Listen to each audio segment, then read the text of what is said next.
Welcome to news wise. मैं हूं आरिफा नूर। आज प्रोग्राम में सबसे पहले हम जिक्र करेंगे पंजाब का, जहां नवाज लीग ने वजीर आला पंजाब से मुलाकात करने के बाद अपने जो 5 अरकान असम्बली हैं उनको पार्टी से निकालने का फैसला कर लिया है। नवाज लीग की तर्जुमान मरियम औरंगजेब साहिबा के मुताबिक पार्टी डिसिप्लिन की खिलाफ वर्जी करने पर इन 5 अरकान जो सूबाई असम्बली के अरकान हैं इनको शो कॉज नोटिस जारी कर दिए गए हैं। इन 5 अरकान के अंदर अशरफ अंसारी साहब, निशात डाहा साहब, जलील शर्कपुरी साहब, फैसल नियाजी साहब और मौलवी गयासुद्दीन साहब शामिल हैं। ये नोटिस नवाज लीग पंजाब के सदर राना सनाउल्लाह साहब के दस्तखत से जारी हुए हैं। गुज़िश्ता रोज़ नवाज लीग के 4 MPAs जो हैं उन्होंने वज़ीर आला पंजाब उस्मान बुज़दार साहब के साथ मुलाकात की। जब इस मुलाकात की खबर जो थी वो सामने आई तो उस वक्त ऑब्वियसली इस इशू पे बहुत बात हुई और ये भी लोगों ने याद करवाया कि इससे कबल जब जुलाई के अंदर भी नवाज लीग के चंद अरकान जो हैं उन्होंने अपनी जो क़यादत है उसको बताए बग़ैर उस्मान बुज़दार से मुलाकात की थी, तो तब भी पार्टी ने यही कहा था कि अगर आने वाले दिनों में ऐसा कोई काम हुआ तो फिर वो बहुत सख्ती से इससे निपटेंगे। मगर ये जो MPAs हैं, चाहे माजी के अंदर जिनकी मुलाकात हुई जुलाई के अंदर या अब, उनका दावा यही रहा कि मुलाकातें जो हैं हल्के के अंदर दरपेश मसाइल के हल के लिए की जाती हैं और इनका पार्टी डिसिप्लिन से कोई ताल्लुक़ नहीं है। नवाज लीग के जो सेक्रेटरी जनरल है एहसन इकबाल साहब, उन्होंने कहा है कि शो कॉज की जो कार्रवाई है वो होगी, उसके बाद अगले मरहले का फ़ैसला होगा और इन अरकान असम्बली की रुकनीत ख़त्म करवाने के लिए पार्टी इलेक्शन कमीशन से भी राब्ता करेगी ताकि इनको पार्टी से निकाला जा सके। नवाज लीगी MPAs की उस्मान बुज़दार के साथ जो मुलाकातें हैं इनका सिलसिला काफ़ी माह से चल रहा है और इस तरह की गुफ्तगू और बातें हमने पहले भी सुनी हैं। इस हवाले से गुफ्तगू करने के लिए आज हमारे साथ मौजूद हैं मोहम्मद गयासुद्दीन साहब, ये रुकन पंजाब असम्बली हैं Muslim League Nawaz. Welcome to the show sir. जी सर, बताइएगा कि आप लोग कहते हैं कि आपकी मुलाकात होती है तो वज़ीर आला से सिर्फ हल्के के मसाइल के हवाले से होती है, मगर जो पार्टी है उसका मौक़िफ़ फ़र्क है। तो शो कॉज नोटिस क्या आपको मिला है और उसके अंदर उन्होंने क्या एतराज़ात उठाए हैं आपकी जो मुलाकात के हवाले से हैं? औज़ु बिल्लाहि मिनश शैतानिर रजीम, बिस्मिल्लाहिर रहमानिर रहीम।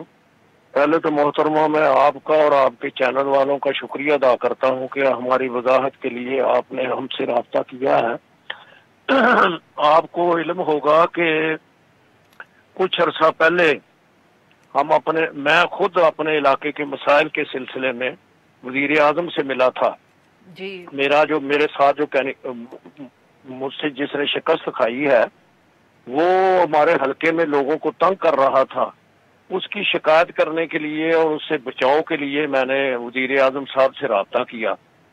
तो फिर उसके बाद उन्होंने कहा कि आप उस्मान बुज़दार से भी अर्ज करें।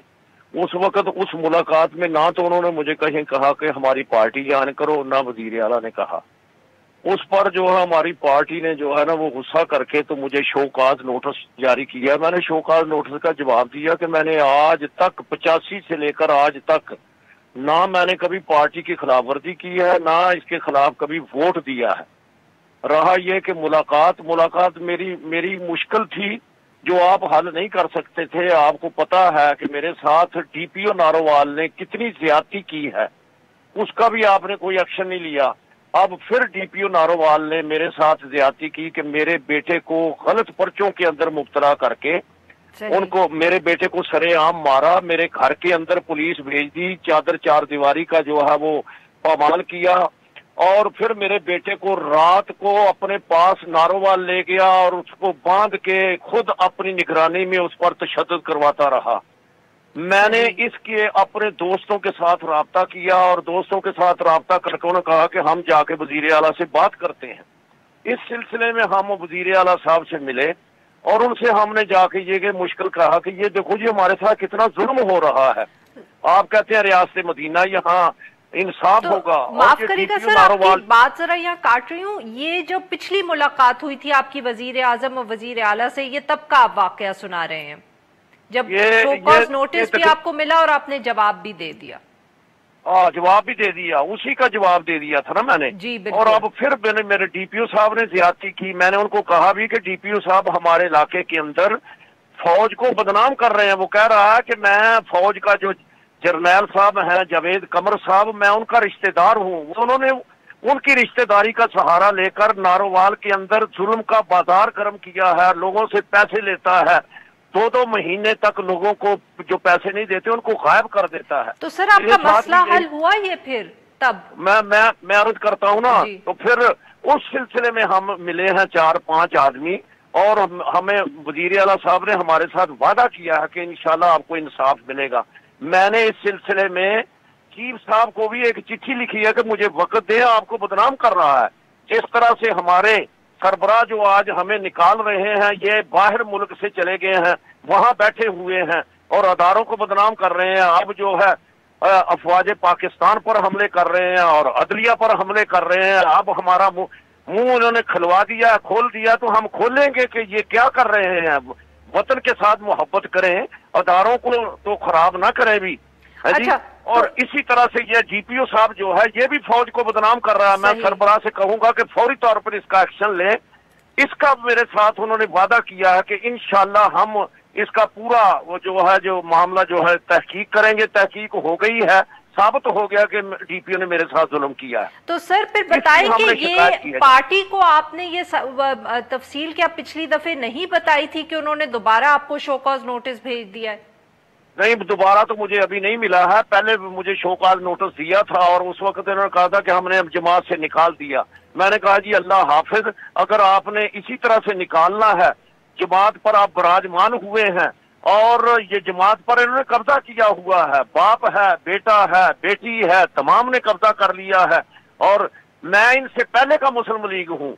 तो सर आप फिर माफ करिएगा, फिर आपकी बात काट रही हूँ, क्या अब उन्होंने आपको पिछली दफे ही पार्टी से निकाल दिया था? आपको पिछली दफे से निकाल दिया है मुझे के?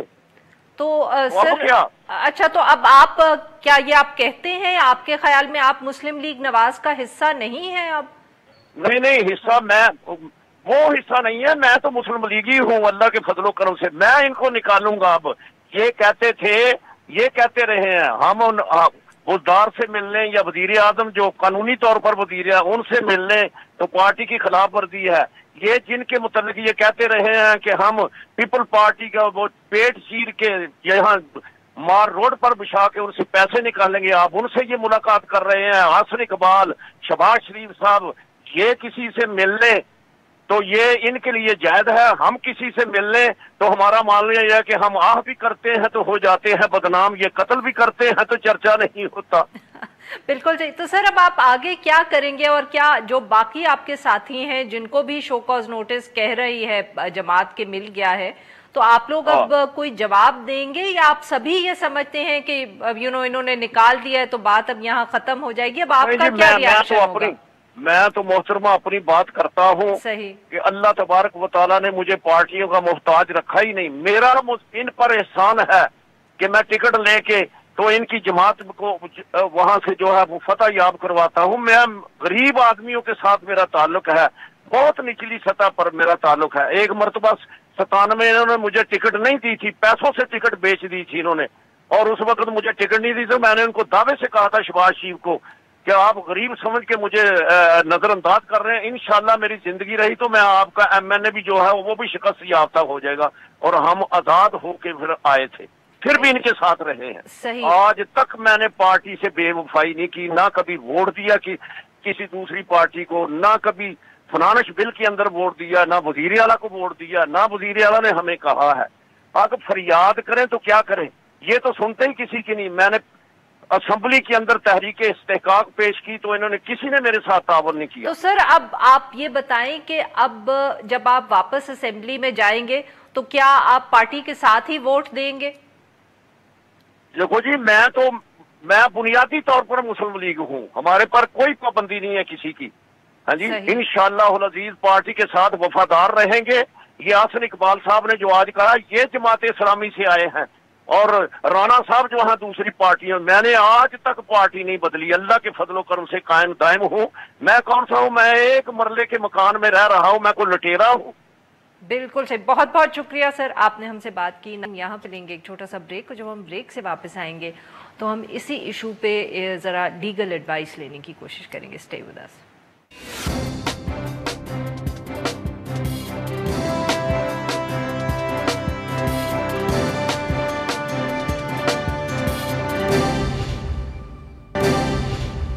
Welcome back. प्रोग्राम के इस हिस्से में हम जिक्र करेंगे वही नवाज लीग के जो 5 अरकान सूबाई असम्बली हैं, उनको पार्टी डिसिप्लिन की खिलाफ वर्जी पे शो कॉज नोटिस दे दिया है। मगर क्या कोई इसकी कानूनी एक हैसियत भी होती है, अहमियत होती है? हम ये जानने की कोशिश करेंगे कि जो मुंतखब अरकान पार्लियामेंट हैं उनको पार्टी से निकालने का कानूनी तरीका क्या है और क्या वो इस केस के अंदर अप्लाई होता है। सियासी जमातों के पास और कौन से लीगल ऑप्शंस जो हैं वो मौजूद हैं। इस इशू पे बात करने के लिए हमारे साथ मौजूद हैं कामरान मुर्तज़ा साहब, ये एक सीनियर माहिर कानून है। Welcome to the show sir. Kamran sahab, ये बताइएगा कि ऐसे जो ये केस सामने आया है कि 5 सूबाई असम्बली के जो मेंबर्स थे पाकिस्तान मुस्लिम लीग नवाज के, वो वजीर आला से मिलने गए, पार्टी ने उनको एक शो कॉज नोटिस दे दिया है, वो पहले भी उनको मिल चुका है। क्या ऐसे केसेस के अंदर शो कॉज नोटिस के बाद कोई पॉसिबिलिटी होती है कि इनको पार्टी से निकाल दिया जाए, और अगर ऐसा हो तो उसका उन मेंबर्स के ऊपर क्या असर पड़ता है? शो कॉज नोटिस जाहिर है दिया गया और इसका जवाब भी आएगा। अच्छा, अब जिस चीज को मिलने तो वो गए हैं, उनकी नीयत भी होगी मिलने की। गवर्नमेंट साइड पे जब कोई जाता है तो जाहिर है अपनी पार्टी से डिफेक्शन करना चाहता है, मगर यहाँ पे डिफेक्शन क्लास जो है कॉन्स्टिट्यूशन का वो उनके आड़े नहीं आता। वो कहेंगे कि ठीक है, हमारे तो सोशल जो है ना वो रिलेशनशिप है और रिलेशनिंग है और ये कोई ऐसी हद की बात नहीं है। जी सर, वो यही कहते हैं, माफ करिएगा आपकी बात काट रही हूँ, बट उनसे जब भी बात की पिछली दफे भी और इस दफे भी, वो ज्यादातर ये मौकफ है उनका कि हम हल्कों के मसाइल जो थे उनके हल के लिए वजीर आला से मुलाकात करने गए थे। वो बिल्कुल उनके पार्ट पे ये उनका डिफेंस भी हो सकता है। और दूसरा डिफेंस जो हो सकता है, मुमकिन डिफेंस की थी, हमारी बातें फर्ज कर ली थी कि मैं इस वक्त किसी एक पार्टी का मेंबर हूँ, पार्टी ए का मेंबर हूँ, मगर पार्टी बी में किसी की शादी कर सकता हूँ, जाता भी हूँ। तो जो हमारी बातचीत होती है, ये अंडरस्टैंडिंग है, उसको प्रूव करना तो ये तो या तो अल्लाह जानता है या ये दोनों जानते हैं। तो इसको प्रूव करना जो है पार्टी के लिए मुश्किल होता है। शो कॉज नोटिस आया, इसका जवाब आ जाएगा, डिनाइल में आ जाएगा, कोई इंक्वायरी अगर फर्ज करेगी तो कामरान साहब, ये भी तो इशू ये है कि सिर्फ मुलाकात के ऊपर तो जो एंटी डिफेक्शन क्लॉजेज हैं वो किक ऑफ भी नहीं होते ना। मतलब कि पार्टी को भी ज्यादा सबूत चाहिए होता है कि आपने वोट किया पार्टी के खिलाफ किसी फाइनेंस बिल में या कॉन्स्टिट्यूशनल अमेंडमेंट, इस तरह की चीजें। तो क्या ये सूबाई असेंबली के लिए भी यही अप्लाई होती है जो नेशनल असेंबली के मेंबर्स के लिए? जी जी जी, इसी तरह से होगा ना। उसमें 68 आर्टिकल जो है कॉन्स्टिट्यूशन का, उसको देख लीजिएगा कि वो वोट करें या अब्सटेन करें। उस वक्त जब कोई पार्लियामानी पार्टी की तरफ से कोई अपना डायरेक्शन इशू हो और वो डायरेक्शन किस बाबत हो, इलेक्शन ऑफ प्राइम मिनिस्टर और इसी तरह से इलेक्शन ऑफ चीफ मिनिस्टर के बारे में, ये पहला ओकेजन हो सकता है जिसपे उसको रिप्लाई करेगा। अच्छा, फिर वोट ऑफ कॉन्फिडेंस हो या वोट ऑफ नो कॉन्फिडेंस हो, ये दूसरी बात हो। और तीसरी जो है ना, मनी बिल और या कॉन्स्टिट्यूशन में अमेंडमेंट का बिल हो, इस बात पे अगर उसने वोट दे दिया। मगर इसमें जो सबसे अहम बात ये होती है कि पार्लियामानी पार्टी की डायरेक्शन, लेकिन जो पार्लियामानी पार्टी की डायरेक्शन है, यहाँ पे अक्सर जो है पार्लियामानी पार्टियां जो है वो उनकी वर्बल डायरेक्शंस होती हैं, तो वो उसको प्रूव नहीं कर पाती हैं। जिन्होंने एक्चुअल डिफेक्शन भी किया होता है वो भी जो है ना इस पर्चे में नहीं आ पाते। अच्छा, तो सिर्फ मुलाकात है जी। और कामरान साहब, एक और भी इशू है, आपको याद होगा कि जो पिछली टर्म थी उसके अंदर पाकिस्तान तहरीक इंसाफ की एक मेंबर थी, उन्होंने पार्टी छोड़ दी थी। उन्होंने तब ये भी कहा था कि वो अपनी सीट छोड़ देंगी, मगर बाद में उन्होंने अपना इरादा तब्दील कर लिया। पाकिस्तान तहरीक इंसाफ उनको उस सीट से हटाने के लिए इलेक्शन कमीशन भी गालबन गई थी, मगर कोई हतमी फैसला नहीं हो पाया। इन केसेस के अंदर सर कौन सा कानून अप्लाई होता है जब अगर एक पार्टी मेंबर जो है, चाहे वो डायरेक्ट सीट पे हो या इनडायरेक्ट सीट पे हो, वो कहें कि हमने पार्टी छोड़ दी है, मगर जो सीट है, जो ऑब्वियसली अगर वो उसके टिकट पे इलेक्ट हुए या वो इनडायरेक्ट सीट है, تو ادھر پھر کون سے, کیا وہ الیکشن کمیشن کی ذمہ داری ہے یا پارٹی کے صرف کہنے پہ اسپیکر کو ایکشن لے لینا چاہیے؟ ہاں دیکھیے اگر تو کوئی پارٹی چھوڑ دیتا ہے تو چونکہ سیٹ جو ہے پارٹی کی امانت ہوتی ہے تو وہ بھی چھوڑ دینی چاہیے، مگر وہ ہمارا قانونی نظام اس طرح سے ہے کہ ہم ان معاملات کو الجھا کے یا قانونی نظام کے ساتھ ساتھ جو ہے نا ہماری اپنی اخلاقیات بھی اتنی کمزور ہے کہ ہم معاملات کو الجھا کے اس وقت تک لے چلے جاتے ہیں جب تک اس کا ٹینور ختم نہیں ہو جاتا.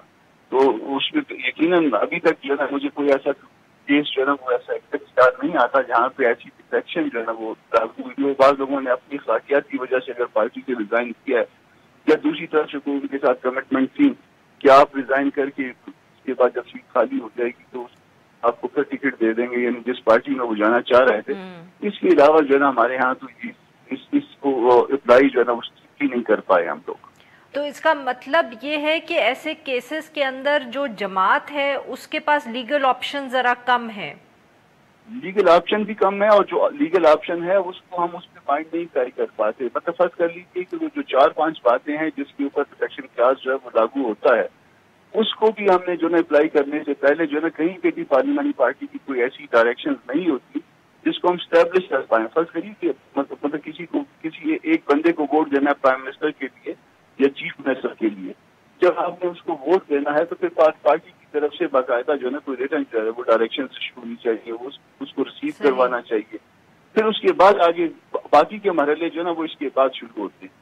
جب کانسٹیٹیوشن امینڈمنٹ بل ہے کوئی اس کے اوپر ڈائریکشن ہیں اس کے لیے جو ہے نا پہلے جو ہے نا وہ ہم جو کچھ کر رہے ہوتے ہیں زبانی کر رہے ہوتے ہیں، پھر بعد میں اپنی صفوں میں جو ہے نا اس طرح کے لوگ تلاش کر رہے ہوتے ہیں. پھر جب وہ لوگ مل جاتے ہیں وہ کہتے ڈائریکشن ہی کوئی نہیں تھی اور اس کو ہم اسٹیبلش نہیں کر پاتے. یہ مسائل ہیں ہمارے ساتھ. بہت بہت شکریہ سر، آپ نے ہم سے بات کی. ناظرین یہاں پہ لیں گے ایک چھوٹا سا بریک کو، جب ہم بریک سے واپس آئیں گے تو ہم بات کریں گے پشاور کی. اسٹے ود اس.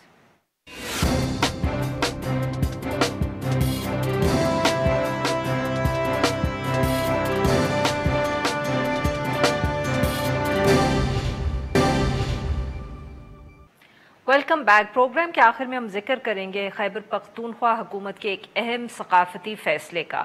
صوبائی حکومتوں نے 2 بالی ووڈ کے لیجنڈز دلیپ کمار اور راج کپور کے جو پشاور کے اندر واقع آبائی گھر ہیں ان کو اپنی اصلی حالت میں بحال کر کے ایک میوزیم کا درجہ دینے کا فیصلہ کیا ہے.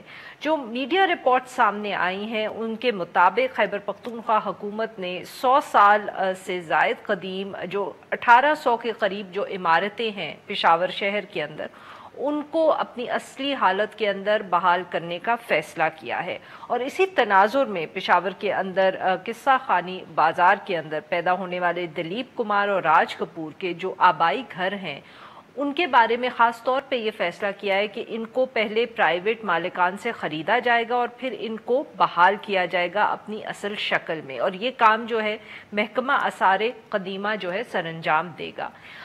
اس حوالے سے جو بالی ووڈ لیجنڈ دلیپ کمار ہیں انہوں نے بھی اپنے پرستاروں سے کہا ہے کہ وہ ان کے پشاور کے آبائی گھر کی تصویریں شیئر کریں ٹویٹر اور سوشل میڈیا کے اوپر.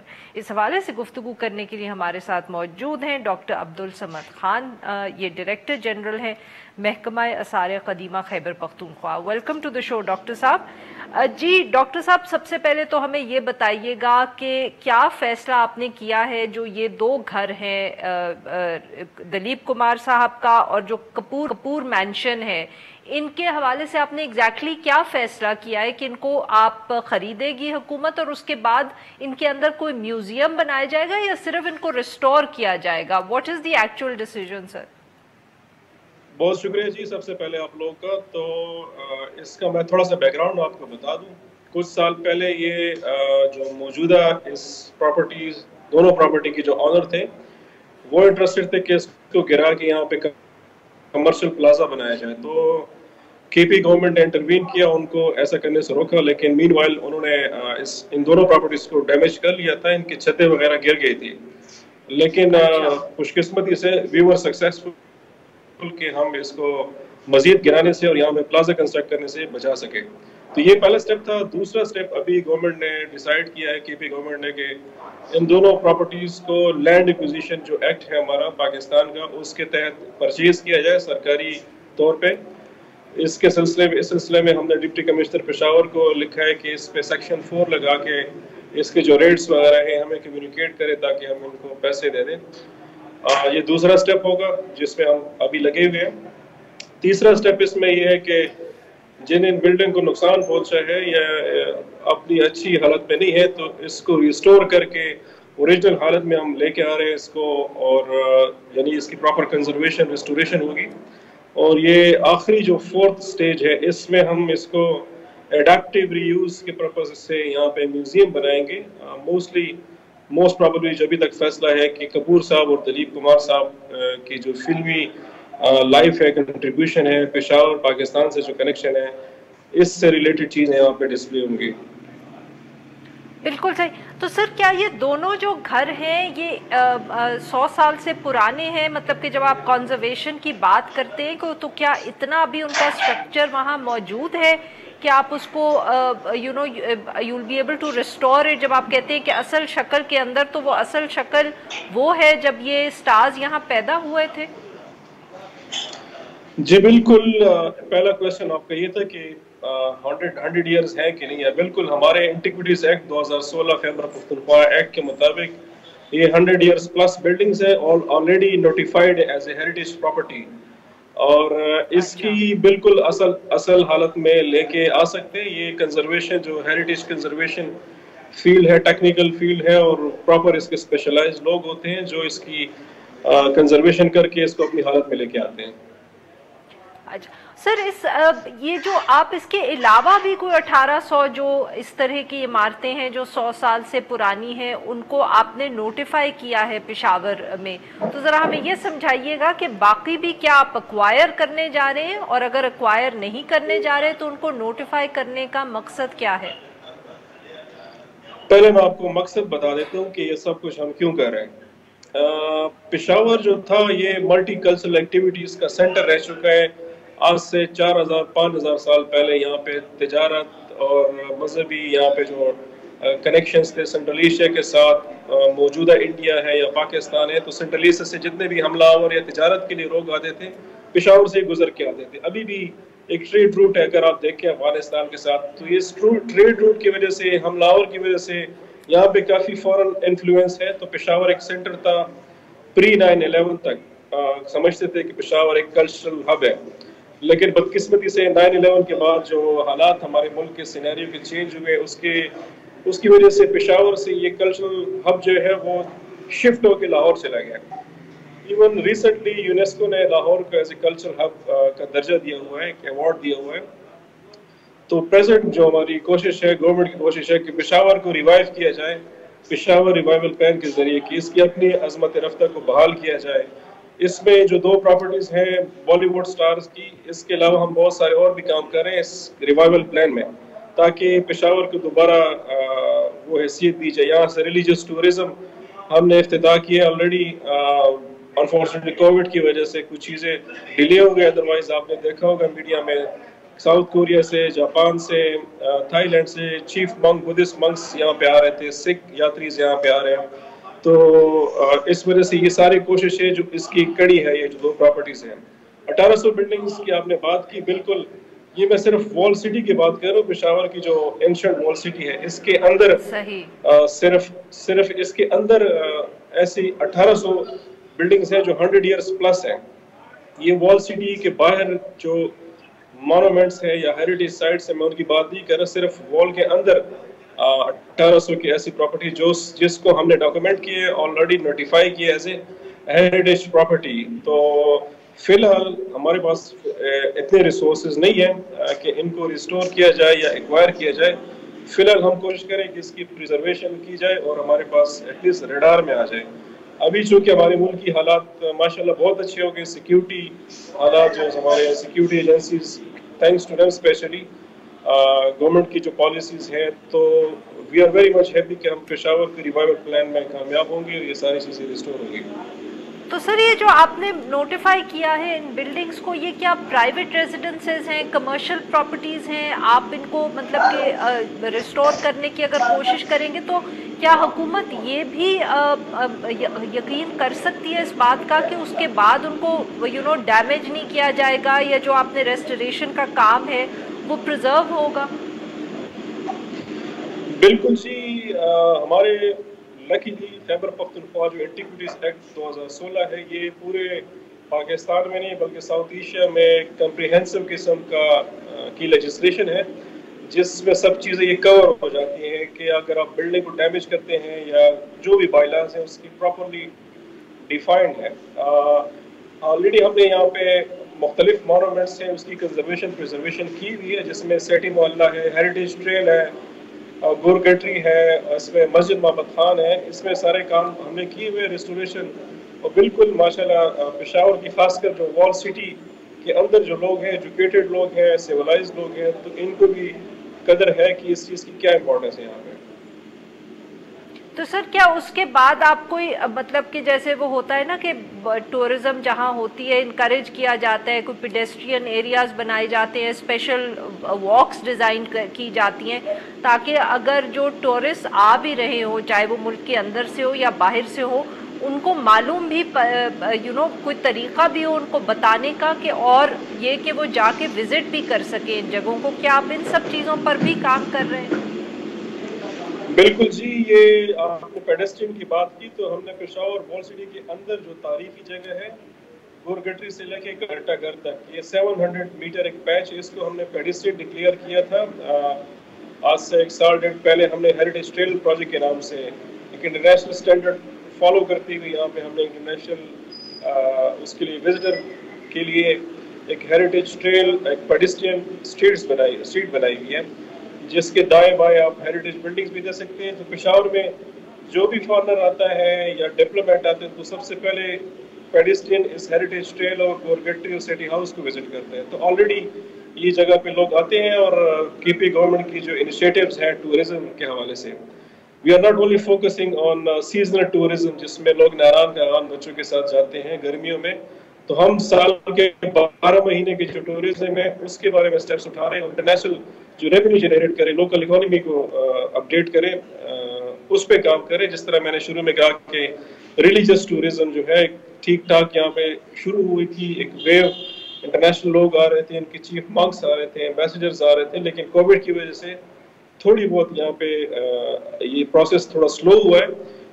इमीडिएटली जो इंटरनेशनल जो फ्लाइट्स वगैरह ओपन होंगे तो हम गंदारा ट्रेल का इफ्तिताह करें, जिसमें 20 के करीब पूरे खैबर पख्तूनख्वा में हेरिटेज साइट्स हैं जो 7 दिन में आप कवर कर सकते हैं। उसके लिए already thanks to World Bank एक गाइड प्रोजेक्ट है, उन्होंने चिप इन किया है, 1 अरब रुपए से ज्यादा उन्होंने इन्वेस्टमेंट की है इस प्रोजेक्ट में गंदारा ट्रेल में। इसके अलावा कीपी गवर्नमेंट में इक्वली जी बहुत बहुत शुक्रिया सर, आपने बात की। नाजरीन आज के लिए बस इतना ही। Will be back tomorrow at the same time.